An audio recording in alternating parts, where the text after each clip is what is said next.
Tuntutan Sulu, Malaysia ambil tindakan tegas terhadap pihak bersekongkol. Sultan Kelantan perkenan bubar Dewan Negeri 22 Jun ini. Assalamualaikum dan salam Malaysia Madani. Berita wilayah edisi Rabu 14 Jun 2023. Saya Nurul Hidayah Nawai. Melintas langsung petang ini kita bersama Sabah, Sarawak dan Pahang. Tindakan tegas berlandaskan undang-undang akan dikenakan kepada pihak yang bersekongkol sama ada memberi sokongan, bantuan secara langsung atau tidak langsung terhadap tuntutan didalangi kumpulan Sulu. Kerajaan tidak akan teragak-agak untuk mengambil tindakan jenayah menurut undang-undang yang sedang berkuasa terhadap mana-mana pihak, termasuk warga negara Malaysia yang membelakangkan kepentingan dan keselamatan negara dengan memberikan sebarang sokongan, bantuan secara langsung maupun tidak langsung dan bersekongkol dengan pihak yang membuat tindakan. Jelas Perdana Menteri, Polis telah memulakan siasatan terhadap pihak yang membuat tuntutan, penimbang tara, peguam serta pihak berkaitan tuntutan kumpulan Sulu. Siasatan dijalankan mengikut Seksyen 124K Kanun Keseksaan bagi kesalahan sabotaj. Namun beliau memberi jaminan sebarang tindakan berasaskan undang-undang tanpa sebarang penindasan terhadap mana-mana pihak. Dalam pada itu, Perdana Menteri menegaskan tiada bukti pembabitan dan campur tangan kerajaan Filipina dalam isu tuntutan Sulu.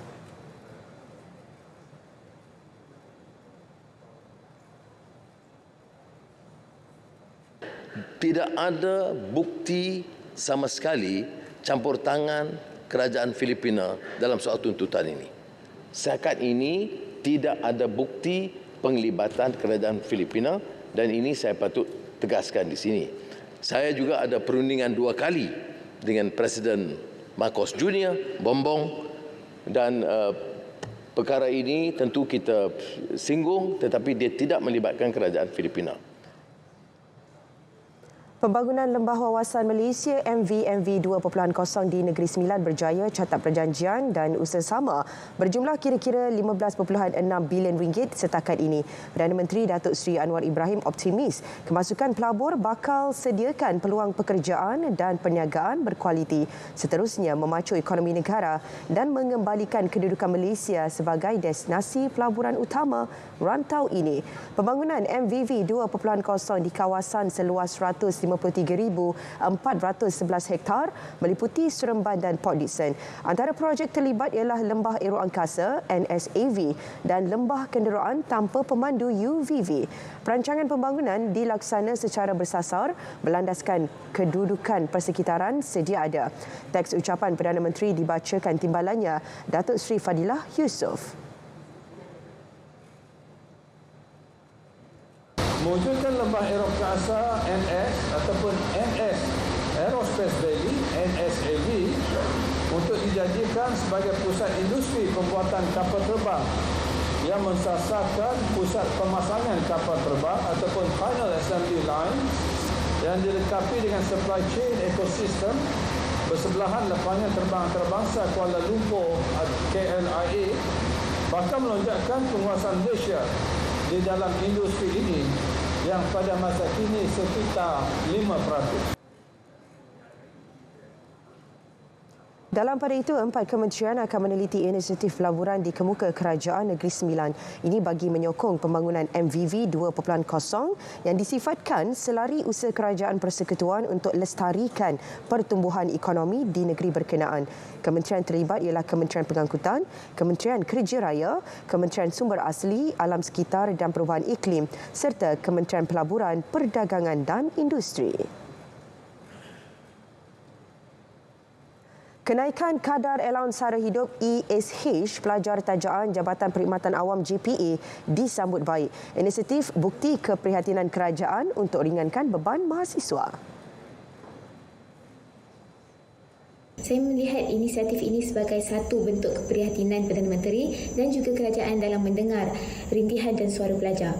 Mungkin ada yang merasakan RM100 itu satu nilai yang kecil, tapi saya sebagai pemimpin pelajar dan juga wakil kepada suara pelajar lain ingin menyatakan bahawa RM100 itu sangat-sangat memberi impak kepada kami. Ramai pelajar yang menggunakan wang dalam keperluan harian mereka, terutama dalam aspek pendidikan seperti untuk mencetak assignment dan juga keperluan harian di asrama. Inisiatif yang diambil oleh Datuk Seri Anwar ini memudahkan urusan pelajar, dan juga saya rasa langkah yang diambil oleh beliau ini sangat relevan dengan konsep Malaysia Madani. Saya rasa kagum kerana beliau mengambil berat tentang kebajikan pelajar universiti. Inisiatif ini sangat membantu dan akan meringankan beban pelajar universiti, kerana seperti mana kita tahu kos sara hidup yang makin tinggi. Add-on ini akan membantu untuk menyara hidup pelajar universiti. Pada masa sama, ia juga akan mengurangkan bebanan ibu bapa kami. Pelajar dapat ada akses yang lebih baik kepada pendidikan dengan adanya kenaikan allow, kerana mereka boleh memanfaatkan kenaikan allow untuk membeli bahan rujukan, bahan ilmiah dan bahan bacaan tambahan, supaya mereka semua dapat meningkatkan pendedahan diri terhadap ilmu dalam bidang masing-masing. Semalam Perdana Menteri umumkan ESH bagi pelajar tajaan JPA dalam negara dinaikkan RM100 sebulan. Manakala ESH untuk pelajar tajaan di luar negara naik 15% mulai 7 November tahun lalu. Ia bagaimanapun tidak melibatkan pelajar ijazah pertama di United Kingdom. Dewan Negeri Kelantan akan dibubar 22 Jun ini. Ia bagi memberi laluan kepada pilihan raya yang turut melibatkan 5 lagi negeri. Maka oleh yang demikian, Kebuah Duli Yang Maha Mulia Sultan Muhammad ke-5 dalam menjalankan kuasa yang diberikan di bawah Pasal 2 Perkara 46 Undang-Undang Perlembagaan Tubuh Kerajaan Negeri Kelantan, bahagian yang pertama, telah mengampuni perkenan untuk membubarkan Dewan Negeri Kelantan. Pihaknya akan menghantar notis pembubaran tersebut kepada Suruhanjaya Pilihan Raya untuk tindakan lanjut. Baik saudara, seperti biasa setiap Rabu kita ikuti harga runcit petrol dan diesel mingguan berkuat kuasa tengah malam ini hingga 21 Jun.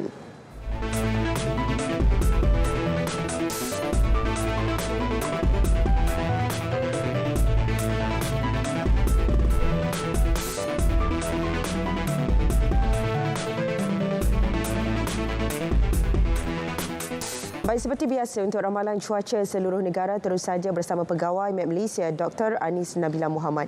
Silakan. Assalamualaikum dan salam Malaysia Madani. Kita mulakan laporan cuaca kita pada hari ini dengan melihat kepada tinjauan cuaca semasa bagi Semenanjung Malaysia. Pada ketika ini, hujan dan ribut petir kini sedang berlaku di 1-2 tempat melibatkan negeri Kelantan, Terengganu dan negeri Johor. Dan keadaan cuaca bagi negeri pantai timur Semenanjung ini dijangka akan berlarutan sehingga ke malam nanti. Manakala bagi keadaan cuaca di negeri Johor ini dijangka akan beransur reda sekitar lewat petang nanti. Manakala bagi negeri Sabah dan Sarawak, hujan kini sedang berlaku di 1-2 tempat melibatkan bahagian tengah dan utara di negeri Sarawak, juga melibatkan bahagian pedalaman, pantai barat dan di sandakan negeri Sabah. Dan keadaan cuaca di negeri Sarawak ini dianggarkan boleh berlarutan sehingga ke malam nanti. Manakala bagi keadaan cuaca di negeri Sabah ini dijangka akan beransur reda sekitar lewat petang nanti. Manakala bagi ramalan cuaca awal pagi nanti, bagi Semenanjung Malaysia, hujan dan ribut petir lebih tertumpu di kawasan perairan Selat Melaka Selatan. Dan keadaan cuaca ini dijangka berpotensi untuk memasuki kawasan pesisiran pantai di bahagian barat negeri Johor. Manakala bagi negeri Sabah dan Sarawak, hujan dan ribut petir diramalkan boleh berlaku di 1-2 tempat melibatkan bahagian pedalaman dan utara di negeri Sarawak, juga melibatkan bahagian wilayah Persekutuan Labuan dan pantai-pantai barat di negeri Sabah. Manakala bagi keadaan cuaca di kawasan pesisiran pantai di negeri Sarawak ini berpotensi untuk memasuki kawasan pesisiran pantai di negeri tersebut. Baiklah, itu sahaja laporan cuaca kita untuk petang ini. Jangan lupa untuk ikuti kami di laman sesawang Facebook, Instagram, Twitter dan YouTube untuk mendapatkan info yang sahih dan terkini daripada kami. Saya Anis Nabila Muhammad. Assalamualaikum dan salam Malaysia Madani.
Kita terus saja dapatkan pula perkembangan dari Pahang. Antara tumpuan, Bandar Baharu Kota SARS diangkat ikon Kota Kebudayaan Pahang. Perinciannya bersama Atira Hazwah. Silakan Atira.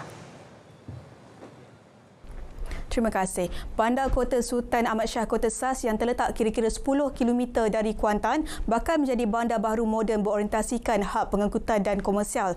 Tidak hanya akan mengubah lanskap bandar Kuantan ke arah lebih kondusif serta dinamik, lokasi tersebut juga diangkat menjadi ikon kota perayaan seni dan budaya di bawah satu bumbung.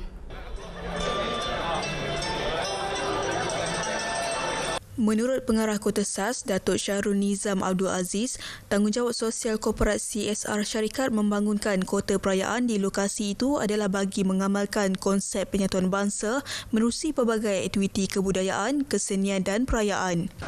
Kerana di Kota SARS ni, kita mementingkan satu persefahaman antara kaum. Kedua, kita nak jadikan Tasik ni sebagai satu tempat kesenian dan juga kebudayaan untuk menarik lebih ramai lagi pelancong ke negeri Pahang.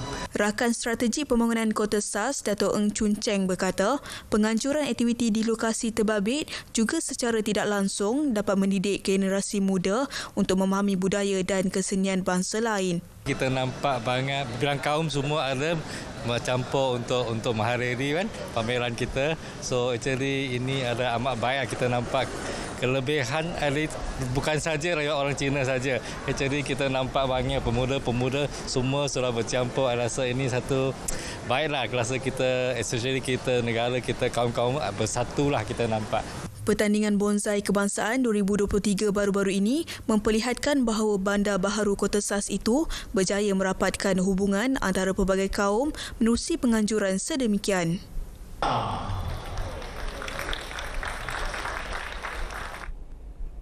Penternakan ikan dalam sangkar di Kampung Kelola Jerantut mempunyai kelainan tersendiri kerana pelbagai spesies ikan antaranya patin buah tilapia, belida juara, kerai jelawat dan kelah merah diternak dalam satu sangkar. Pemiliknya Hamizi Abdul Hamid berkata setiap 36 sangkar miliknya itu boleh memuatkan kira-kira 2,500 benih ikan pelbagai spesies.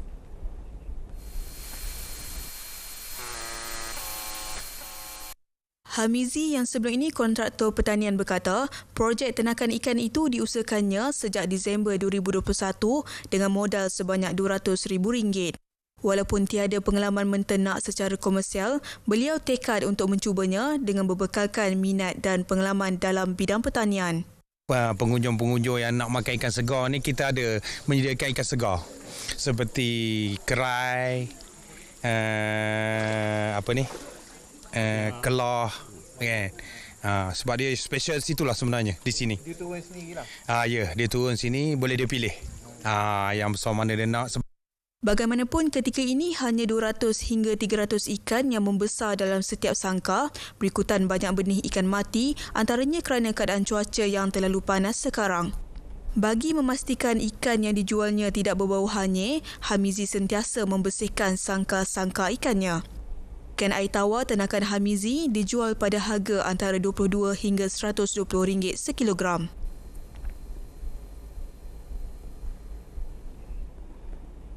Baru-baru ini seramai 29 pelajar yang mengikuti program CJ Operasi Perhotelan di Kolej Komuniti Kuantan didedahkan dengan teknik pramusaji sebagai latihan amali selepas 2 tahun mengikuti program berkenaan.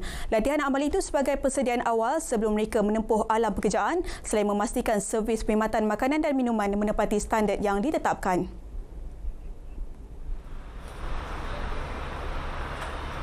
Penolong Ketua Program Operasi Perhotelan Kolej Komuniti Kuantan Nurul Hazimah Abdul Rahman berkata, program di kolej berkenaan menawarkan pembelajaran berorientasikan konsep sebenar di industri. Mereka didedahkan dengan kemahiran untuk hospitality di bahagian front of the house dan juga back of the house lah. Contoh kursus yang ada seperti hari ini khusus food and beverage service di mana mereka belajar cara untuk operate restoran lah. Diorang akan jadi waiter dan waitress dan juga cara nak operate restoran beroperasi lah.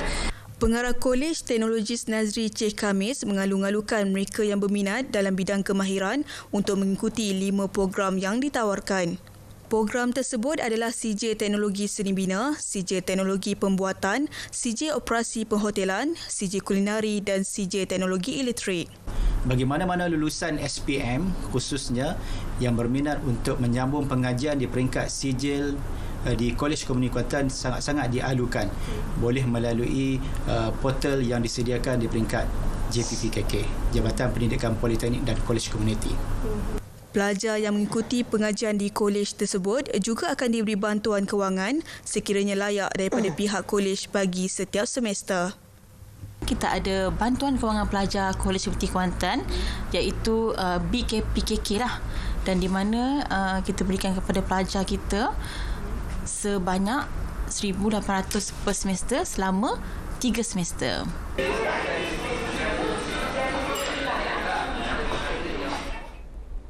Paparan itu tadi mengakhiri bingkisan dari Pahang untuk hari ini. Assalamualaikum dan salam Malaysia Madani. Baik, terima kasih Atirah langsung dari Pahang. Baik, saudara, negeri Kelantan masih berada pada kedudukan paling bawah apabila mencatatkan bilangan penderma darah paling sedikit berbanding negeri-negeri lain setakat ini. Menerusi data Pusat Darah Negara PDN, hanya 1.7% atau 17 daripada 1,000 individu yang menderma darah di negeri itu. Biarpun kurang mendapat sambutan, ia tidak mematahkan semangat pihak Jabatan Kesihatan Negeri dengan kerjasama hospital-hospital untuk terus membuka mata rakyat di negeri itu supaya terus menderma darah demi menyelamatkan nyawa pesakit. Kita ikuti laporan yang disediakan wartawan Nur Alia Ramli. Pakar Perubatan Transfusi Hospital Raja Perempuan Zainab II HRPZ2, Dr. Rahimah Abdul Wahab berkata, kebanyakan penduduk di Kelantan tidak menderma darah atas beberapa faktor, antaranya takut dan tidak ambil peduli. Katanya, pihak hospital memerlukan sebanyak 100 hingga 150 beg bekalan darah merah sehari bagi keperluan rawatan, khususnya kes-kes kecemasan. Penggunaan semua darah, kalau tak kira kumpulan darah tu 100 hingga 150 beg sehari lah. So kita kena maintain, walaupun waktu yang bekerja ke tak bekerja ke, kami kena dapat 100 malah lebih lagi untuk top up apa yang keluar. Sekarang ni yang kami cuba promosikan adalah supaya darah-darah jenis yang jarang dijumpai, macam darah negatif kan. Sebab kita biasa dengar darah A positif, O positif. Positif tu kebanyakan yang Malaysia darah positif lah. Tetapi negatif ni dia kurang sikit. Bagaimanapun katanya, negeri itu setakat ini tidak pernah berdepan krisis atau masalah melibatkan tabung darah. Ini kerana pihaknya sentiasa menjalankan program menderma darah bagi memastikan bekalan mencukupi setiap masa. Bekalan darah terbabit bukan sahaja untuk pesakit di hospital berkenaan, tetapi juga dibekalkan kepada hospital di daerah lain serta hospital swasta.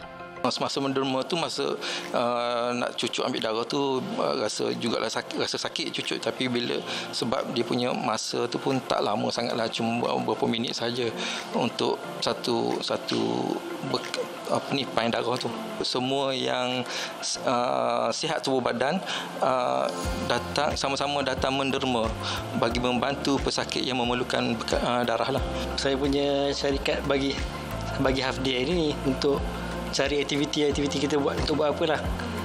Jadi kami semua pilih untuk buat aktiviti derma darah. Sebabnya? Sebab nak berkongsi kebaikan. Saya sebenarnya takut ingat sakit. Tapi tak rasa apa pun. Tak sakit lah. So jangan takutlah datang je derma darah. Kita sedia maklum bahawa bekalan darah amat diperlukan oleh pihak hospital, khususnya bagi keperluan rawatan kes kecemasan. Oleh yang demikian, kerelaan dan kesediaan masyarakat untuk amalan menderma darah amatlah digalakkan. Berikutan, 1 beg darah mampu menyelamatkan 3 nyawa. Nur Alia Ramli, Berita RTM. Sebanyak 48 kes kehamilan luar nikah membabitkan kanak-kanak dan remaja bawah umur direkodkan di Kelantan sehingga Mei lalu. Ia berbanding 45 kes tahun lalu. Jabatan Kebajikan Masyarakat JKM Kelantan menjangka angka itu semakin meningkat tahun ini. Pengarah JKM Kelantan, Syed Siduk berkata, walaupun angka itu dilihat tidak besar berbanding negeri lain, pihaknya mahu menjadikan sifar kes seksual membabitkan remaja terutamanya kanak-kanak di negeri itu. Pihaknya juga yakin masih banyak kehamilan luar nikah yang dirahsiakan keluarga atas faktor tertentu. Kita mengharapkan dengan program berterusan lah sama ada dilaksanakan oleh mana-mana agensi lah atau NGO, kita mengharapkan kita dapat tangani benda ni lah. Dan insyaAllah juga kita sentiasa bekerjasama lah dengan mana-mana pihak untuk membantu supaya masalah remaja ini ataupun gejala yang tidak ini dapat kita kawal. Beliau menasihatkan ibu bapa sekiranya ada anak yang menjadi mangsa seksual, segera buat laporan untuk tindakan pihak berkuasa. Penternak lembu Muhammad Bakri Bukhari berjaya menjual 25 ekor lembu sada bernilai hampir RM1.5 juta untuk ibadah korban sejak tahun 2018. Generasi kedua Felda Tembagau 2 itu mula dikenali sebagai penternak terbaik apabila lembu sadanya seberat 1.2 tan yang dinamakan gemuk dipilih untuk ibadah korban pada tahun 2022. Menurutnya, dia mula aktif menternak lembu sada sejak tahun 2018 setelah melihat perbezaan ketara dari segi saiz dan jumlah daging lembu tempatan. Kualiti lembu kita ni, baka yang kita ambil daripada overseas, kita ambil benihnya, semen daripada overseas melalui bentuk straw yang telah dibekukan. Yang saya pelihara setakat 2018 sampai sekarang mungkin lebih kurang 20 ke 25 ekor lah. Yang paling berat berapa? Ada 1 tan lebih. Ketika ini terdapat sebanyak 20 ekor lembu sada berusia lebih 25 bulan sedia untuk dijual bagi ibadah korban dengan harga antara RM15,000 sehingga RM20,000 seekor. Bapa kepada 5 anak itu berkata, lembu sada membesar secara semula jadi tanpa sebarang suntikan, menjadi pilihan orang ramai untuk membuat ibadah korban kerana dagingnya boleh diagihkan kepada kira-kira 1,000 asnaf. Selain lembu sada, Muhammad Bakri juga menternak lebih 200 ekor lembu tempatan dan kira-kira 80 ekor kambing pedaging.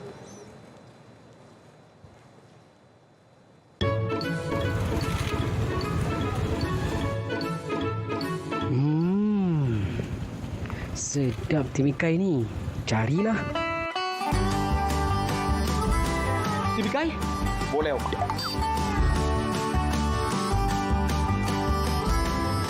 Timikai? Timikai hilang.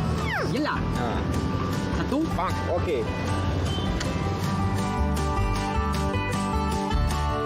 Timikai?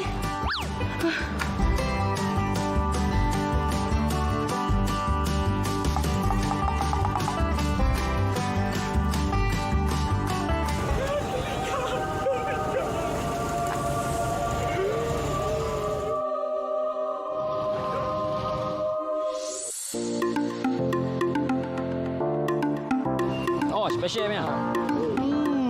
Memang sedap. Lebih kan? Makan buah-buahan tempatan.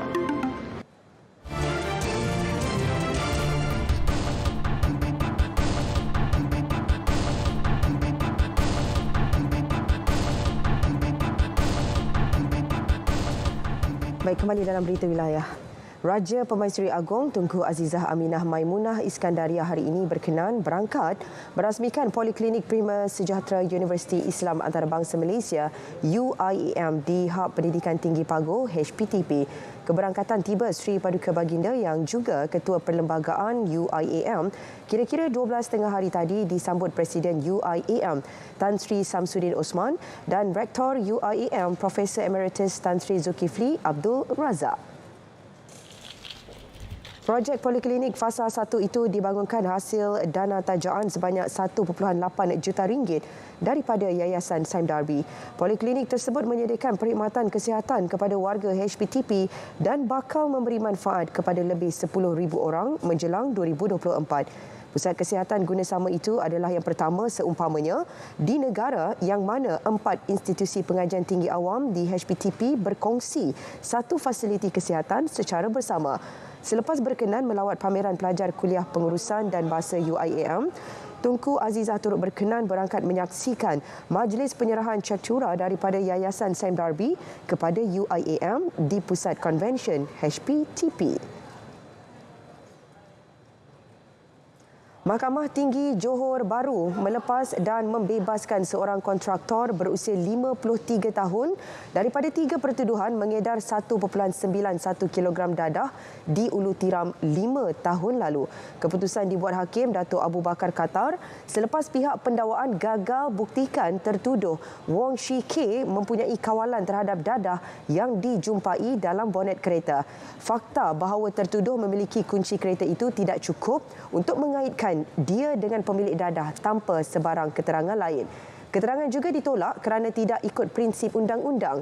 Pihak pendakwaan gagal memanggil pemilik kereta bagi menutup kelompongan untuk akses kepada kereta berkenaan. Seorang tukang urut mengaku tidak bersalah atas pertuduhan melakukan perhubungan seks dengan seorang wanita tanpa kebenaran di Taman Angsana, Kuala Kelawang, Jelebu 30 Mei lalu. Jika sabit kesalahan, tertuduh Nur Muhammad Ahmad, 57 tahun, bakal berdepan hukuman penjara maksimum tidak lebih 30 tahun selain sebat. Pengakuan dibuat di hadapan Magistrate Saiful Sayoti, Mahkamah Magistrate Kuala Pilah. Berdasarkan pertuduhan, pada 30 Mei lalu, kira-kira pukul 10.30 malam di sebuah rumah di Jelebu, tertuduh telah melakukan perbuatan itu dengan memasukkan jari ke dalam kemaluan mangsa. Kesalahan disiasat di bawah Seksyen 377CA Kanun Keseksaan dan boleh dihukum di bawah seksyen yang sama. 17 Julai depan ditetapkan sebutan semula kes. Mahkamah juga memutuskan tidak membenarkan jaminan ke atas tertuduh.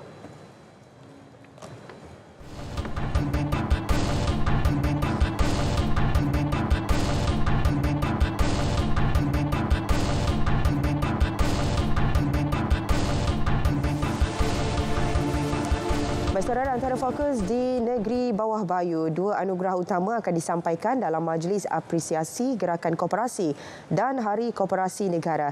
Berita selanjutnya terus saja bersama rakan penyampai Enisia Dollars di Kota Kinabalu. Silakan Enisia. Ya, dia. 2 anugerah utama akan disampaikan dalam Majlis Apresiasi Gerakan Koperasi dan Hari Koperasi Negara HKN sempena sambutan Bulan Koperasi Kebangsaan 2023 di Kota Kinabalu pada 20 Julai depan. 2 anugerah itu ialah Anugerah Tokoh Koperasi Negara dan Anugerah Koperasi Premier Negara. Menteri Pembangunan Usahawan dan Koperasi Datuk Iwan Benedik memaklumkan kedua-dua anugerah berkenaan akan disampaikannya di Pertuan Negeri Sabah Tun Dr. Johar Datuk Mahiruddin. Bulan Koperasi ini diadakan sepanjang bulan Julai setiap tahun dan ini merupakan kali pertama Sabah menjadi tuan rumah bagi penutupan sambutan Bulan Koperasi. Itu sebabnya kita memanjangkan jemputan kepada tuan yang terutama. Datuk Iwan ditemui pemberita selepas kunjungan hormat terhadap Tun Johar di Istana Sri Kinabalu. Kunjungan bertujuan menjemput Tun Johar sebagai tetamu kehormat Majlis Apresiasi Gerakan Koperasi dan HKN 2023. Terdahulu, Datuk Iwan memaklumkan sambutan Hari Koperasi Negara akan diadakan bermula 21 hingga 23 Julai depan di Pusat Konvensyen Antarabangsa Sabah SICC dengan sasaran kehadiran lebih 5,000 pengunjung. Majlis penutupan pada 22 Julai dijangka disempurnakan Perdana Menteri Datuk Seri Anwar Ibrahim. Kementerian Pembangunan Masyarakat dan Kesejahteraan Rakyat menerusi Jabatan Hal Ehwal Wanita Sabah 2 akan memperkasa kesedaran masyarakat mengenai isu perkahwinan bawah umur. Langkah itu bagi meningkatkan kesedaran dan mengubah persepsi serta stigma isu tersebut dalam kalangan masyarakat, khususnya penduduk luar bandar. Menurut Pembantu Menteri Pembangunan Masyarakat dan Kesejahteraan Rakyat, Datuk Flovia Eng, pihaknya memandang serius isu perkahwinan bawah umur yang dilihat memberi kesan negatif, termasuk menghalang mereka untuk merealisasikan potensi diri untuk masa depan yang cerah. Ini sebenarnya kekurangan kesedaran. Jadi saya bercadang ataupun di bawah Kementerian KPMKR dan juga JEWA akan mengadakan lebih banyak kempen-kempen kesedaran kepada kanak-kanak di bawah umur ini, di mana perkahwinan awal itu kalau tanpa persiapan diri, 3 aspek yang saya sebutkan tadi dalam ucapan saya itu lebih kepada kemudaratan daripada kebaikan. Beliau ditemui media selepas merasmikan program mengarus perdanakan gender dan menangani isu perkahwinan awal kanak-kanak yang dihadiri 300 peserta di Tongot. Sementara itu, Pengarah Jewa Haslina Ismail berharap masyarakat menyokong pelaksanaan program berkenaan dalam usaha memperkukuh institusi kekeluargaan. Kita sebenarnya membawa satu perkara yang kita mahu warga di luar daerah. Gender ini adalah inklusif kepada semua. Yang sudah saya katakan tadi, yang merangkumi kepada lelaki, wanita, golongan kanak-kanak, OKU dan orang tua. Kalau kita tidak membawa isu ini dan kita tidak membawa kesedaran ini ke sini, nanti mereka tidak tahu sebenarnya perkara-perkara ini yang perlu ada di dalam setiap pembangunan yang mereka buat. Setakat ini, daerah Tongot merekodkan 14 kes perkahwinan awal sejak 2018. Seramai 173 golongan asnaf di Kampung Tambatuan dalam Mukim Kebayau, Kota Belud menerima sumbangan daripada Yayasan Nur Jauhar YNJ. Sumbangan berupa wang tunai itu disampaikan isteri yang di-Pertuan Negeri, Toh Puan Nurlidah Tan Sri RM Jasni yang juga penasihat YNJ sempena lawatan rasminya ke daerah Kota Belud. Ketika ditemui, penerima sumbangan menzahirkan terima kasih atas keprihatinan YNJ menyantuni penduduk luar bandar. Kami sangat berterima kasihlah atas lawatan Tuan di sini. Saya rasa ini adalah satu anugerah yang baik bagi kami sebab selama ini belum mendapat peluang seperti ini kan. Juga saya sungguh bangga atas kedatangan penduduk kampung dapat datang di sini dengan begini ramai. Mau di mukim melengkap pun ada datang pergi sini atas inisiatif UPPM. Jadi terima kasih banyak atas semua ini. Saya mengucapkan terima kasih kepada yang berbahagia Tuan karena bermurah hati untuk memberikan sumbangan untuk warga-warga kampung sekitar Kampung Tambatuan pada pagi hari ini. Dan saya juga mengucap syukur untuk semua yang telah diberikan oleh Tuan. Saya mengucap syukur kepada dari yayasan karena mereka ada memberi sumbangan kepada rakyat yang ada nama di daftar. Terima kasih. Sebagai penerima sumbangan ini, kami mengucapkan ribuan terima kasih kerana sudi hadir di tempat ini. Juga mewakili untuk semua penerima, ucapkan banyak-banyak terima kasih. Kementerian Pelancongan Kebudayaan dan Alam Sekitar Sabah Kepkas dengan kerjasama X Multisport Challenge buat julung kalinya mempromosikan produk pelancongan sukan di negeri ini sebagai nilai tambah kepada pakej pelancongan sedia ada. Ia menerusi penganjuran KKCT X Multisport 2023 yang akan diadakan pada 9 hingga 12 November depan di Kota Kinabalu. Menteri Pelancongan, Kebudayaan dan Alam Sekitar Datuk Christina Liu berkata program yang akan menawarkan acara sukan menarik menerusi cabaran triathlon, duathlon dan KKCT Neon Run dijangka dijadikan sebagai acara tahunan bermula tahun ini. It will be the first event and it will bring and promote the image of Sabah as one of its best outdoor events for the tourism sports. Promoting sports tourism is one of the target that we have, and my ministry have already studied in detail, and they felt strongly that it is high time for Sabah tourism to expand our horizon. Dalam sidang media di Kota Kinabalu, tambah Datuk Christina, peserta dari negara luar seperti Singapura, Brunei, Indonesia dan Filipina dijangka mengambil bahagian dalam program tersebut. Setakat ini, sebanyak 200 penyertaan telah diterima daripada peserta dalam negara. Kesemua acara yang dipertandingkan ini menawarkan hadiah wang tunai keseluruhan berjumlah RM104,000. We actually expecting the big name. This triathlon is very unique because there's 3 events altogether. So maybe some of them is expert in swimming, good in swimming, some of them is good in cycling, and some of them is good in running. Maklumat lanjut, orang ramai boleh melayari www.xmultisport.com. Baik, sekian paparan dari Negeri di Bawah Bayu. Ikuti lebih banyak perkembangan semasa dalam berita wilayah. Untuk berita seterusnya, kembali bersama Dia. Silakan, Dia. Baik, terima kasih Anissa Doles langsung dari Kota Kinabalu, Sabah. Kita ke perkembangan seterusnya, 564 nelayan kecil bakal terima manfaat benih ikan daripada Perbadanan Labuan. Ia bagi memastikan kelestarian sumber perikanan para nelayan di sekitar kawasan berkenaan sejak 4 tahun lalu. Ketua Pegawai Eksekutif Perbadanan Labuan, Ridwan Muhammad Ismail berkata, lebih 10,000 benih ikan jenis siakap dilepaskan di perairan umum Sungai Kinabenua. Ia mengambil masa tempoh 6 hingga 8 bulan untuk matang membesar. Selain itu, Sungai Kinabenua merupakan lokasi yang sesuai untuk proses pembiakan dan pembesaran benih ikan tersebut.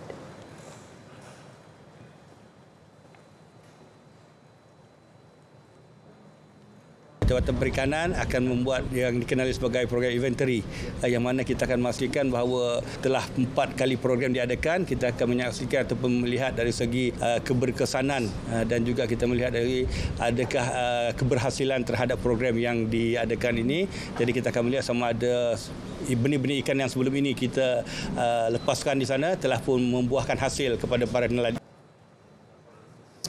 Beliau berkata demikian ketika ditemui pemberita di pekarangan JT Perikanan Labuan. Pada program itu, sebanyak 2,500 benih telah dilepaskan melibatkan penyertaan daripada nelayan-nelayan di sekitar kawasan berkenaan.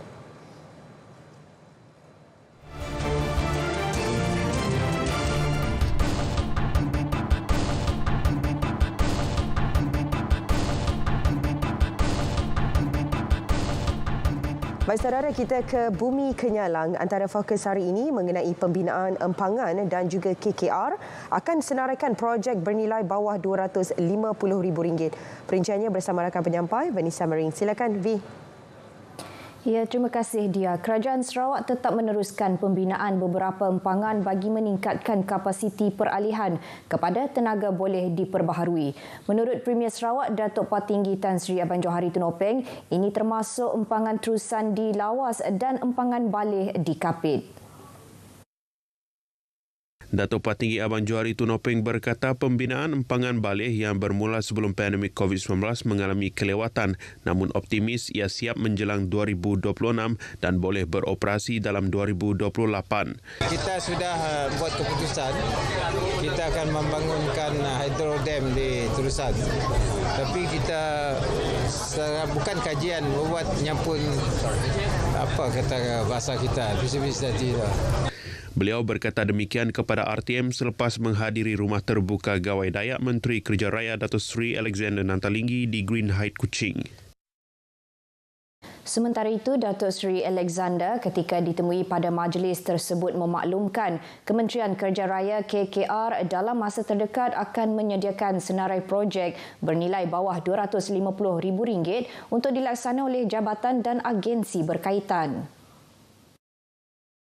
Menurut Datuk Seri Alexander yang merupakan saranan daripada Perdana Menteri Datuk Seri Anwar Ibrahim yang mahu projek-projek infrastruktur kecil seperti membaiki sekolah daif yang kini di bawah seliaan Jabatan Kerja Raya akan dipindahkan ke jabatan lain atau pejabat daerah. Semua ini akan diperhalusi lah. Kita perlukan perhalusi prosedur dan sebagainya sebab ia ada memerlukan technical aspek kerana kalau projek itu memerlukan struktur dia terlibat, memang KKR perlu melihat kepada aspek keselamatan sebab di peringkat luar daripada JKR mungkin kemampuan teknikal mereka mungkin tak sama dengan JKR. Jelasnya sebelum ini terdapat projek-projek kecil yang diserah untuk dilaksanakan oleh pihak berkaitan, namun ia melibatkan kos yang rendah dan pembinaan mudah tanpa kawal selia pihak JKR. Program pendidikan awal kanak-kanak penting diwujudkan dalam institusi pendidikan tinggi bagi membantu hasrat Kerajaan Sarawak mendapat guru-guru berkelayakan dalam bidang berkenaan. Ini kerana pendidikan awal kanak-kanak hanya boleh diberi oleh guru yang benar-benar layak, menerima latihan mencukupi serta mempunyai minat mendidik kanak-kanak. Menteri Pembangunan Wanita, Kanak-kanak dan Kesejahteraan Komuniti Sarawak Datuk Seri Fatimah Abdullah berkata, pelajar yang mengikuti program itu juga perlu dipilih dengan teliti kerana memerlukan mereka mendidik dan membimbing kanak-kanak dalam fasa sedang berkembang. Selain itu, kurikulum disediakan institusi pendidikan serta pusat latihan industri untuk pelajar perlu berkualiti, khususnya mentor untuk memberi panduan dan pengalaman kepada pelajar semasa menjalani latihan industri. InsyaAllah, we will have quality teachers, and quality teachers, insyaAllah, we ensure quality early childhood education, and quality early childhood education will ensure that we have quality human resource. Ini penting, because preschool education is the foundation, yes. Beliau berkata demikian kepada pemberita selepas menyaksikan majlis menandatangani Memorandum Persefahaman MOU antara College University ICATS dengan 5 rakan industri di Kuching. Rakan industri itu ialah Sedidip Sdn Bhd, Taska Cahaya Horizon, Tadika Cilik Cemerlang, Taska Intan Syuhada dan Taska Pondok Ilmu. Menerusi MOU berkenaan, pelajar ijazah sarjana muda Early Care and Childhood Education ICATS akan menjalani latihan industri di 5 institusi tersebut. Perkembangan operasi memburu 2 tahanan Indonesia yang lolos dari lokap Balai Polis Tapah di Serian. Polis Sarawak menerima maklumat terbaru kedudukan tahanan adalah di sekitar kawasan Padawan. Pesuruhjaya Polis Sarawak Datuk Muhammad Azman Ahmad Sapri berkata, bertindak atas maklumat orang awam, pihaknya telah mengepung lokasi terbabit. Walau bagaimanapun sehingga pukul 1 tengah hari tadi, kedua-dua tahanan masih gagal dikesan. Bercakap kepada media di Balai Polis Tapah, Datuk Muhammad Azman memberitahu pihaknya telah memperluaskan operasi sehingga 5 km persegi bagi memburu 2 tahanan itu. Tengok kepada ketahanan diri kedua-dua KT ini dan juga keadaan sekitaran yang mana jika dia tahan dan dalam keadaan cuaca yang panas dan juga kadang-kadang mungkin tahan, kalau dia dapat bertahan dan juga boleh survive sehingga kita dapat tangkap. Operasi pada hari ketiga melibatkan 117 anggota polis dari pelbagai unit, termasuk 2 unit anjing pengesan dari Jabatan Bomba dan Penyelamat Sarawak. 5 sekatan jalan turut diaktifkan di sekitar kawasan Padawan selain pengesanan menggunakan drone. 2 hari lepas, Bonnie dan Kelvin yang ditahan atas kesalahan di bawah Seksyen 6-1-C Akta Imigresen telah meloloskan diri dari lokap Balai Polis Tapah pada pukul 1 tengah hari. Sarawak bakal memiliki sebuah kompleks kebudayaan baharu tidak lama lagi yang hampir menyerupai Istana Budaya di Kuala Lumpur. Menteri Pelancongan, Industri Kreatif dan Seni Persembahan Sarawak, Datuk Seri Abdul Karim Rahman Hamzah berkata, kompleks kebudayaan baru itu adalah khusus untuk keperluan Jabatan Kebudayaan dan Warisan. Datuk Seri Abdul Karim berkata lokasinya sudah dikenal pasti, bangunan dun lama yang akan dinaik taraf untuk dijadikan pusat kebudayaan yang dilengkapi dengan balkoni serta kemudahan lain. Beliau berkata demikian kepada pemberita selepas merasmikan Dialog Seni Majlis Seni Sarawak 2023 di Borneo Culture Museum Kuching. Selain itu, beliau turut menjelaskan bahawa kementeriannya akan terus komited dalam memberi keseimbangan berkaitan mempromosikan produk pelancongan dan identiti budaya yang ada di negara ini, khususnya di Sarawak. Sebanyak 62 surat hak milik tanah Seksyen 18 telah diserahkan kepada penduduk di rumah David Ujan, Nanga Sepaya, Lubuk Antu semalam.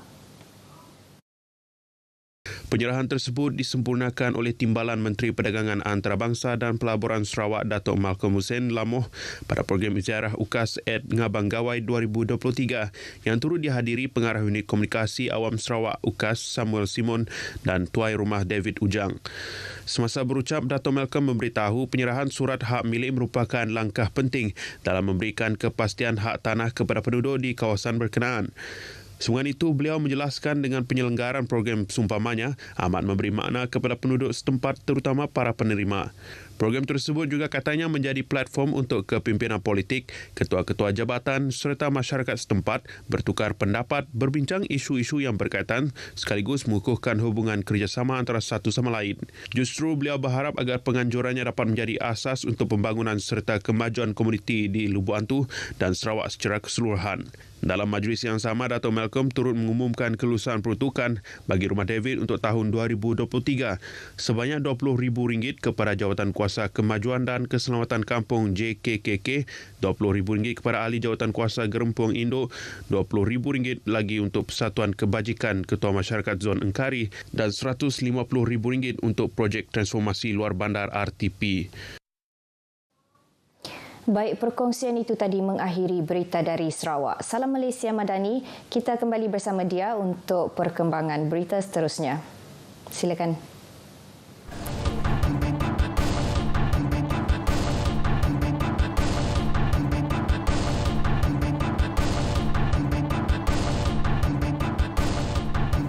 Pembinaan pelbagai kemudahan di Kem Batalion 3 Pasukan Pergerakan Awam PGA Bidor Perak bukti komitmen tinggi kerajaan dalam menyokong usaha polis Diraja Malaysia PDRM memperkasakan lagi pelan keselamatan pasukan.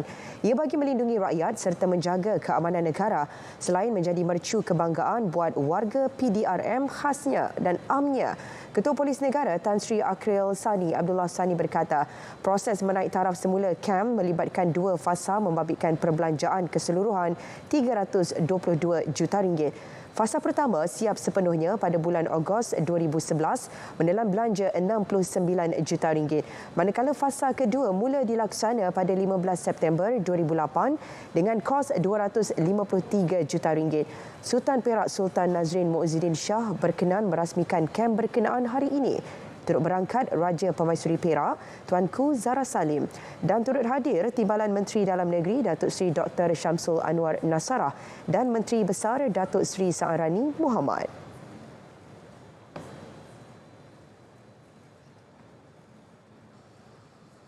Bekalan stok darah bagi semua jenis kumpulan darah di Hospital Sultanah Bahiyah Al-Star dijangka berkurangan terutamanya menjelang cuti perayaan hujung bulan ini. Ketua Perkhidmatan Transfusi HSB Al-Star, Dr. Nadiah Abdul Kadir berkata, pada ketika ini bekalan darah jenis A semakin berkurangan dan tidak mencukupi bagi menampung keperluan pesakit. Alhamdulillah stok darah di paras yang selamat, namun begitu kami menjangkakan stok darah dalam cuti perayaan pada hujung bulan ini dijangka menurun sedikit. Sekarang ni kita jangkakan semua darah, kumpulan darah akan turun. Namun begitu penderma-penderma kumpulan A digalakkan untuk tampis kerana berlaku sedikit pengurangan dari segi stok darah A disebabkan kemasukan pesakit kumpulan darah A ke wad-wad lah pada masa ini. Dr. Nadiah ditemui ketika majlis kempen derma darah sempena sambutan Hari Penderma Darah Sedunia di hospital berkenaan. Seorang warga emas dihadapkan ke Mahkamah Magistrat Bukit Mertajam atas tuduhan membunuh 2 lelaki. Bagaimanapun tiada pengakuan direkodkan. Tan Chiu Heng, 66 tahun, dituduh membunuh Tu Sun Yi, 79 tahun, di Lot 521 Mukim 15, Jalan Song Ban Keng, seberang Perai Tengah antara pukul 1.45 tengah hari hingga 6.30 petang 6 Jun lalu. Bagi pertuduhan kedua, dia didakwa membunuh M. Muru Gasan, 58 tahun, di lokasi sama antara pukul 1.45 tengah hari pada 6 Jun hingga 12.01 malam 8 Jun lalu. 3 kumpulan penjenayah yang aktif mencuri kabel di sekitar Kedah tumpas. 15 lelaki termasuk seorang warga Cina ditahan. Mereka merupakan anggota geng Aji Lebay yang aktif di sekitar Kota Star, geng Zali Black di Kubang Pasu dan geng OG pula di Baling. Ketua Polis Kedah Datuk Fisul Sani berkata, ketiga-tiga geng penjenayah itu tidak mempunyai kaitan antara satu sama lain. Namun, modus operandinya hampir sama, iaitu menyamar sebagai kontraktor.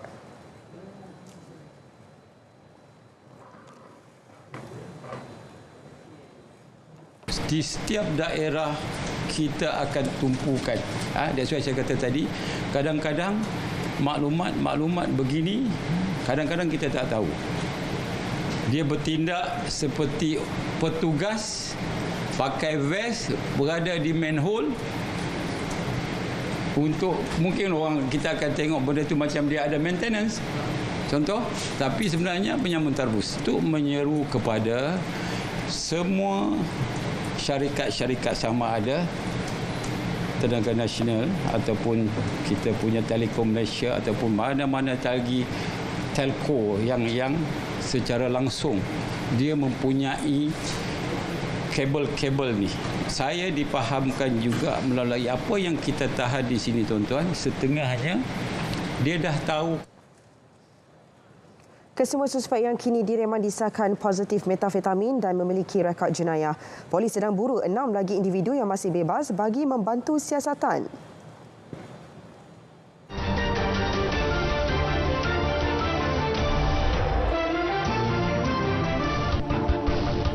Perkembangan sukan olahraga, atlet lompat bergalah Nur Sarah Adi memilih untuk tidak menyertai kejohanan trek dan padang Asia ATF pada 12 Julai ini. Jelas beliau, keputusan itu dibuat kerana mahu fokus sepenuhnya terhadap proses pemulihan daripada kecederaan dan latihan bagi menghadapi Sukan Asia. Anfield tu saya terpaksa let go, Asian Championship saya terpaksa let go sebab saya baru start and then orang kata masa tu lah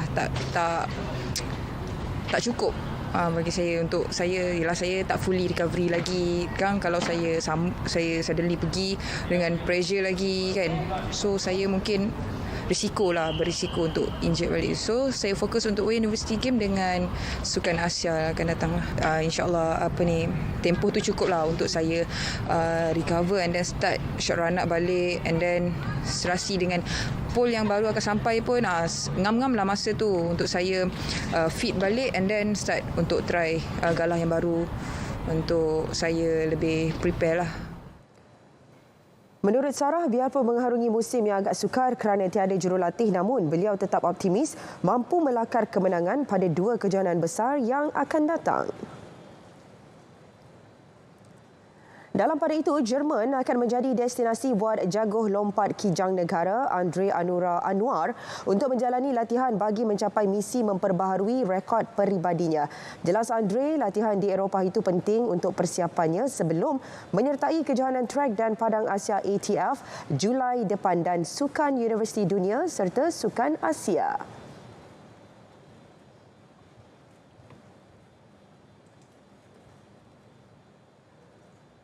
ATF kali ini saya akan main 2 event, long jump dan triple jump. Kalau last saya ATF 2019 ke 18 saya main long jump je. Kali ini saya akan ambil 2 event lah sebab ni ada salah satu untuk preparation awal lah untuk SEA Games. Next SEA Games saya akan ambil 2 event lah. So saya akan start tahun ni makan training balik long jump, main 2 event bagi konsisten apa yang patut. So ATF kali ini agak mencabar bagi saya. Pada penyertaan ATF di Doha 2019 menyaksikan Andre menamatkan saingan di kedudukan ke-12.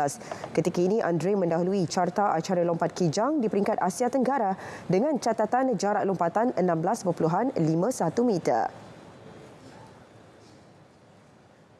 Terengganu digesa agar terus melahirkan pemain muda berbakat untuk negara. Perkara tersebut disuarakan Presiden Persatuan Bola Sepak Malaysia FAM, Datuk Hamidin Muhammad Amin. Datuk Hamidin yang dilantik selaku Ketua Kontingen Malaysia ke Sukan Olimpik Paris 2024 mengakui Terengganu sudah membuktikan keupayaan melahirkan bukan sahaja pemain bola sepak berbakat tetapi juga atlet dalam sukan lain yang bertaraf dunia. Jelas beliau, Terengganu perlu terus konsisten lahirkan lebih ramai lagi pemain serta atlet untuk mengharumkan nama negara di persada dunia. Pada masa sama, beliau turut mengingatkan bahawa keakraban dan silaturahim adalah penting untuk membentuk barisan pemain atau pasukan yang kuat. Beliau berkata demikian pada majlis perjumpaan amanat Presiden FAM kepada semua kepimpinan bola sepak Terengganu di Kuala Terengganu pada Selasa. Penyertaan semula kriket dalam Sukan Malaysia SUKMA 2024 pastinya akan menjadi rangsangan tambahan ke arah usaha berterusan pembangunan bakat akar umbi. Menurut Presiden Persatuan Kriket Malaysia MCA Muhammad Iqbal Ali Kasim Ali, SUKMA merupakan platform terbaik mencungkil bakat baharu. Jelas Muhammad Iqbal, pihaknya berharap dapat memanfaat SUKMA kali ini untuk mencari dan mengekalkan bakat terbaik negara. Bagi MCA, kemasukan kriket bersama-sama 4 lagi sukan yang akan dipertandingkan pada Tamasya SUKMA 2024 di Sarawak sebagai langkah penting dalam perpaduan dan pembangunan. Selain kriket, jawatan kuasa tertinggi SUKMA memutuskan softball, catur, kabadi dan silambam turut akan dipertandingkan pada SUKMA 2024 yang dijadualkan berlangsung dari 17 hingga 24 Ogos.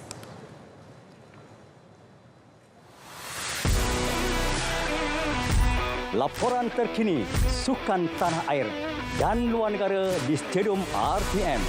Bersiaran pukul 12 tengah hari dan 4 petang di saluran sukan RTM.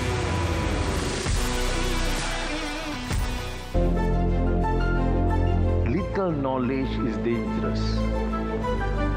Ada juga kecenderungan half truth, third absolute. Betul tak Kedah punya Pulau Pinang? Ya. Bila? Dulu. Ada perubahan? Ya. Siapa tanda tangan ini? Sultan Kedah. Bila? 48. Yang paling akhir 1957. Untuk apa? Untuk menyatakan tiap negeri termasuk Kedah dan Pulau Pinang dan Kelantan dan lain-lain itu menjadi sebahagian dari Persekutuan Tanah Melayu. Kalau nak jadi pimpinan, lebih-lebih lagi mencabar. Jangan main suara politik picisan. Guna ilmu dan selamatkan rakyat. Baik saudara, berita wilayah berakhir di sini. Terus setia bersama berita RTM untuk perkembangan sahih sepanjang masa. Malaysia Madani, tekad perpaduan, penuhi harapan.